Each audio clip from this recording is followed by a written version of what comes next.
everybody gets done, but I don't think it's going to happen. Just going to have to really rub it. Open your Bible, jump to chapter 7.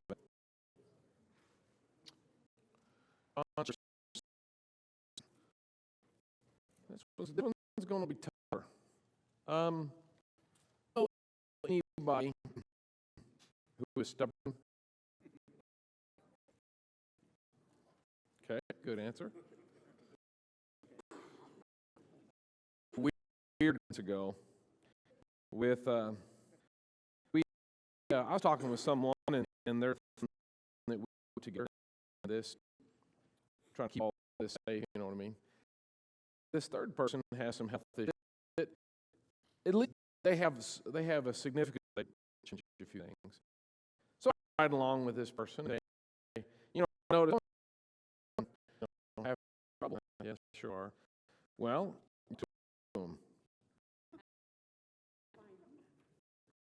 I said, well, exactly.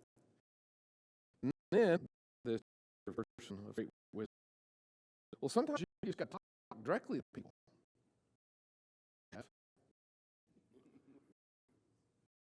It's a problem. Want to do? I'll tell you, the person I was talking to also had conversations with. My question: we were stuff all the time. In our own house, that's real. Why is it that people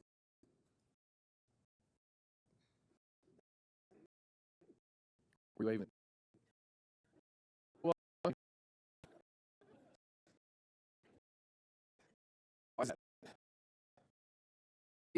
I know drug. What do we do?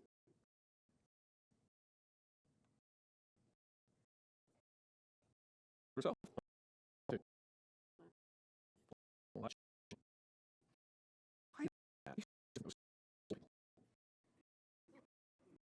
Coming, I don't know, but it was like there. So somebody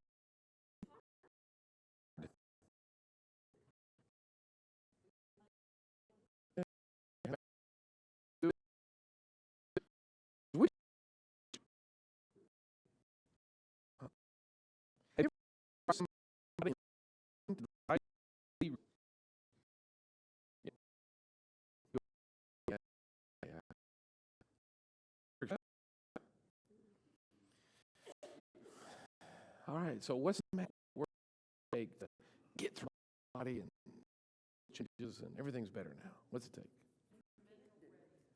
What? Mental readiness. Focus.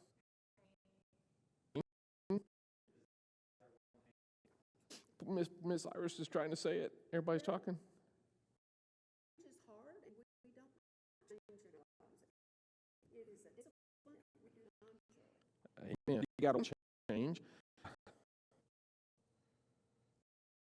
I know. Yes, but I was trying to something said was shocking, but it has to. We got to be. It's got to.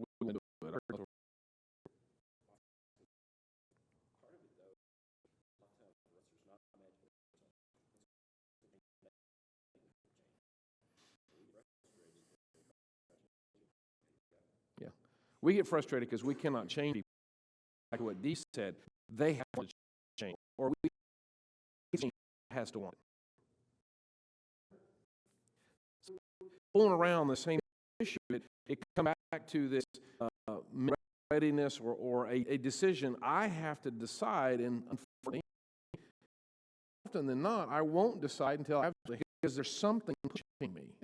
It's enough, I'm successful enough, whatever it is.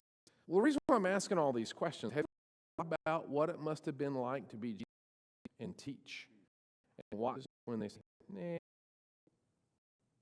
I mean, he's the best teacher. He really is. He has all the issues. He reads the Word of God perfectly. He is the Word of God. And he knows who he's to. He knows their hearts. He knows their background. He knows they're coming from, I think he also knows how to respond. And he teaches anyway. John said,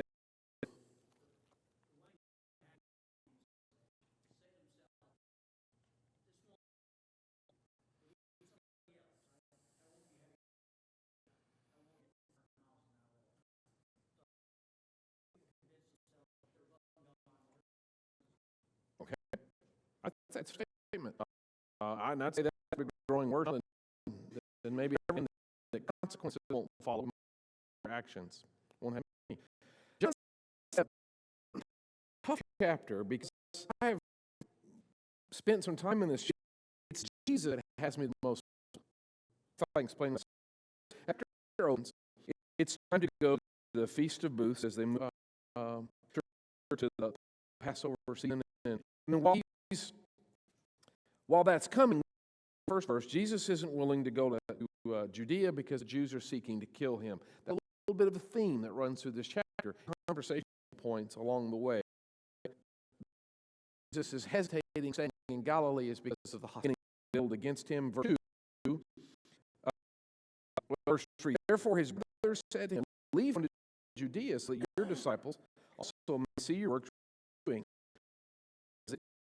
When he himself seeks to be known. These things show yourself. Now, what John tells us in the is don't believe in him. So, again, none of that was said. Or maybe there's some words that jump off the page. Disciples. There's also there seems to be an assumption in verse 4. Anything in secret when he himself seeks to be known publicly. Is that what Jesus known publicly?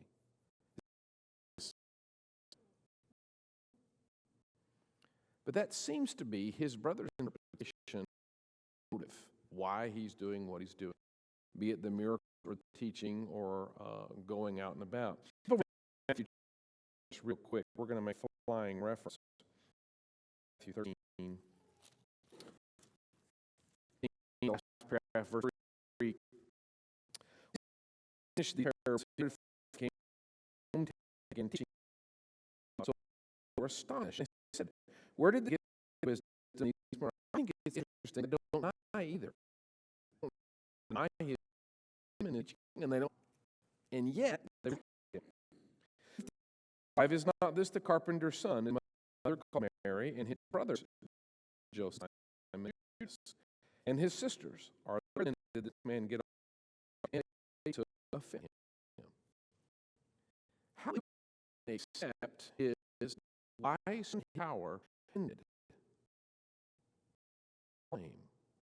And in that sense, he's a fake, he's a charlatan, he's a marxist, that sort of thing. Artist. Not denying his teaching or what's this about him?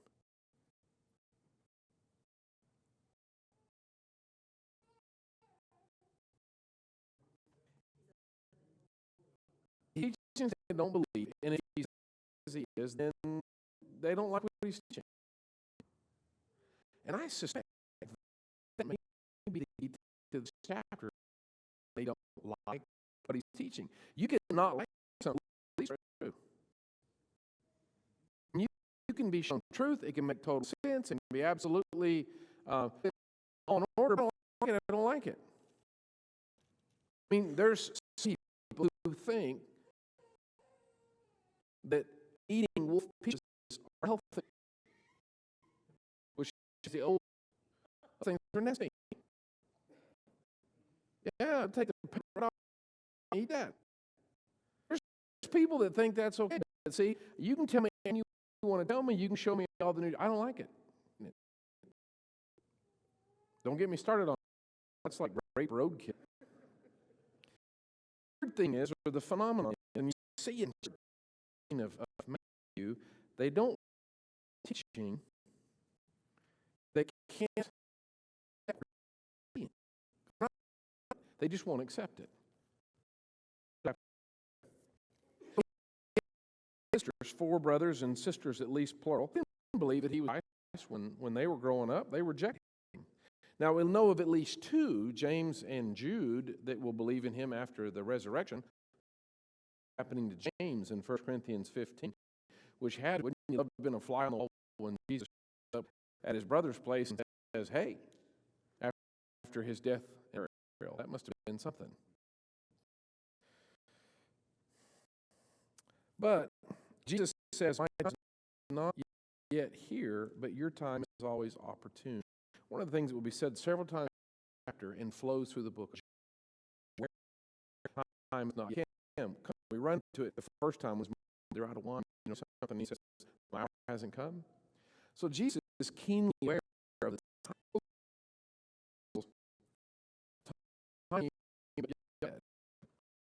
They and where is he? Where is he? And there's things and back and forth, kind of stirs up a little bit of a buzz. And then verse 14, he shows up at the temple and he begins to teach. And verse 15, astonished and said, how is this man learn? How does he know stuff if he's never been taught stuff? Takes that point to say the teaching I have from me, it's from the one who sent me. But this is in verse 19. Did not Moses give you the law, and yet you carries out the law? So why to kill me? So what I'm trying, Jesus is the one that puzzles me in this chapter. In other words, does Jesus have the ability to speak plain? It's very plain. So when he doesn't, he talks. Now remember what he's up. He's talking to a crowd of people, and what does he want them to do? What's his goal? What's his goal? Believe who he is, right? If Jesus is not interested in people's salvation, in the first place. So that's the goal. Remember that when we watch the conversations that are happening. Verse 16, he said, who sent me. If anyone's willing to do his will, he will know the teaching, whether it is God, whether he speaks himself. He who speaks from his own glory, but he is true. I'm sent to you to be fair. You have to kind of work through what you said, and you and I know we know the picture. We're trying to say, why are you talking like this? Just say, I've come from heaven, I'm telling you, the Father told to say, so you make this. That's if he, what